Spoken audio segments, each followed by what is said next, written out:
Greetings, friends, family, and survivors. Yeah, I got my work cut out.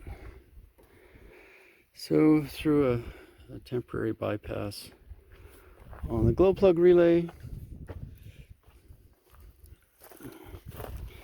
I imagine the original controller has long since died. Let's see what it does. I may retrofit it to a newer type. I'm not sure. We'll see how it goes. So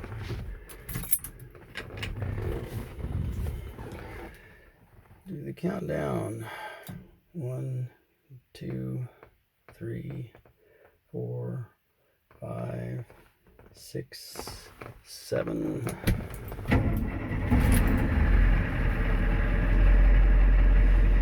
That's happy. The cab's pretty clean. It's amazingly clean.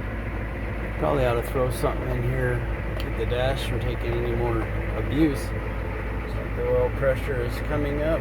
Just reacted very, very slowly.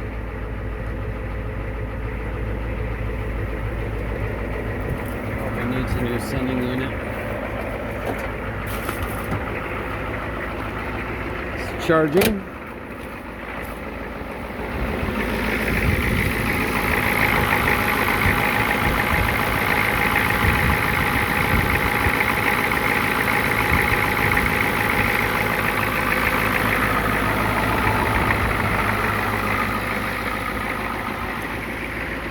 Look at this tiny exhaust.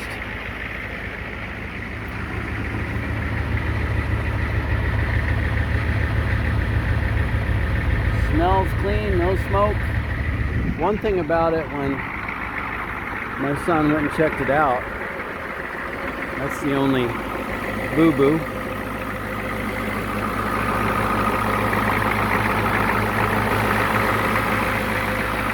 He disconnected the EGR so there would be no vacuum at all on the crankcase, and then he pulled the breather tube on it and there was no blow-by, and that's fantastic.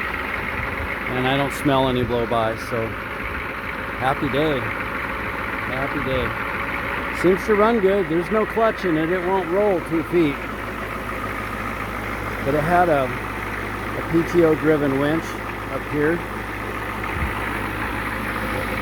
The PTO drive shaft is not in it, but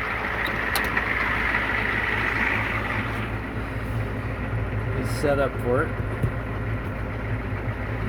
I'll leave that.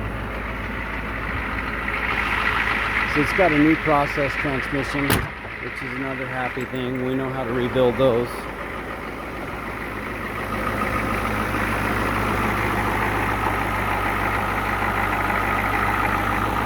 I know it does kick down once it's warm.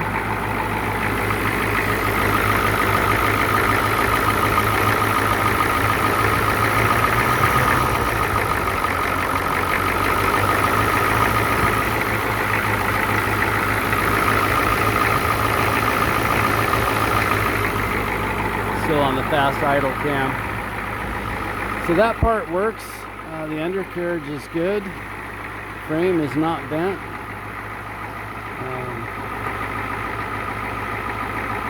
I think we're going to be happy. Carol asked me how much we were going to spend on the truck, and I said at least as much as we paid for it, right? We paid $1,600 for it. It's $900 to put tires on it.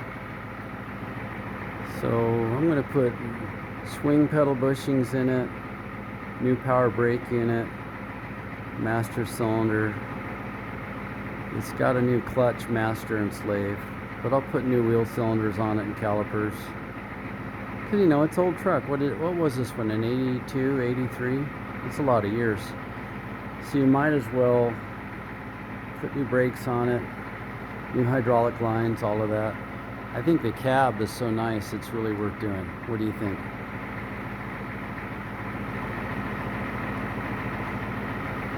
We were actually thinking about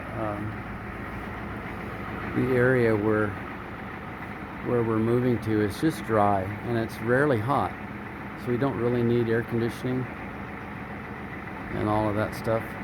and it's a 4-speed, not a 5-speed. I've had both. But my 87 was a 4-speed, my 91 was a 5-speed. And yeah, it makes a difference, but if you're not going anywhere, it doesn't matter, right? It's just a ranch truck. So, what we're going to need to outfit it with is a plow. Yep. That it's going to need. Oh, there it kicked down. That's all I was waiting for.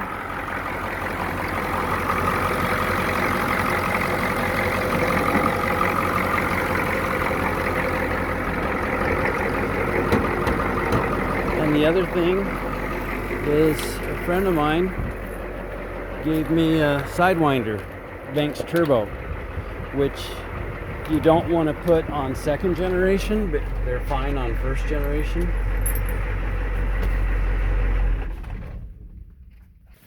So if my memory serves me right, 1st generation was 21.7. Is that right? 20.7. So it's the lower compression ratio. So you can get more, I'm thinking more than 4 pounds of boost. The 2nd generation is 21.5, if I remember. And that's just high enough that you can't put much boost on it. It won't take it. But the 1st generation, slightly lower compression, and it'll handle that Banks. And I didn't know that, what generation it was, till I did some research. Some of these early IDIs you have to watch. You have to make sure you've got the right compression ratio when you're going to throw a Sidewinder on it. So I think it's worth doing. I do. But right now I'm using number 2 Sunstruck. I could use number 1 Sunstruck or number 2 Sun. They both have diesels, and I think number 5 Sun has got a great big truck, but he's elk hunting right now.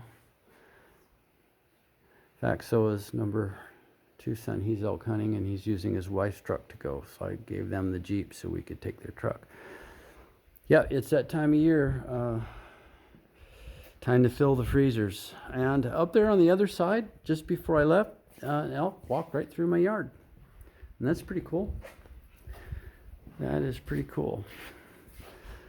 All right, folks, thought I'd share with you the diesel running a little bit and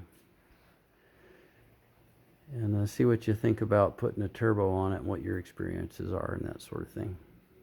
All right, have a very, very blessed day.